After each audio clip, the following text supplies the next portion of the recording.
ধোসা তো দেখেছেন, এবার ধোসার সাম্বারটার জন্যে মশলা কিভাবে তৈরি করতে হয় আসুন দেখা যাক। তাহলে শুরু করা যাক সাম্বার। কড়া বসালাম প্রথমে, এবার কড়াইতে তেল দিলাম। তেল দিয়েই সর্ষে দিয়ে দিলাম হাফ চামচ,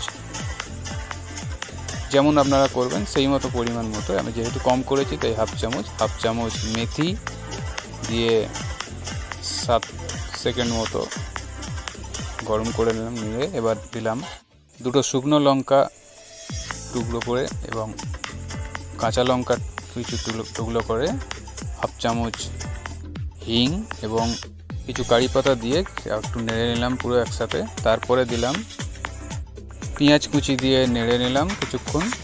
তারপরে দিলাম একটু লাল হয়ে যাওয়ার আগেই টমেটো দিয়ে দিলাম। এবার সবজিগুলো সব দিয়ে দিলাম, আলাদা আলাদা করে সাইডে রেখেছি যেহেতু আপনারা সবাই বুঝতে পারবেন কী কী সবজি। সব সবজিগুলো একসাথে নেড়ে নিলাম, আপনাদের ইচ্ছা মতো সবজি দেবেন।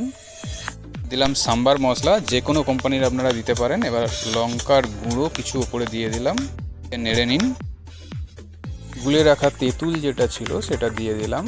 তারপরে সামান্য পরিমাণ মতো জল দিয়ে তার উপরে ডুমো করে কিছু পেঁয়াজ কুচিয়ে রাখা এগুলো ওপরে একটু দিয়ে দিলাম। ভালো লাগবে এরকম যদি আপনারা দেন। তারপরে চিনি এবং নুন দিয়ে দিই। আগে থেকে সেদ্ধ করে রাখা যে অড়হর ডালটা ছিল সেটার মধ্যে মিশিয়ে দিলাম। মিশিয়ে কিছুক্ষণ ফুটিয়ে দিয়ে তার উপরে কুচিয়ে রাখা ধনে পাতাটা সেদ্ধ হয়ে গেলে ওর উপরে ছড়িয়ে দিলাম, দিয়ে একটু নেড়ে নিলাম। ব্যাস, দেখলেন কত সুন্দর হয়ে গেছে।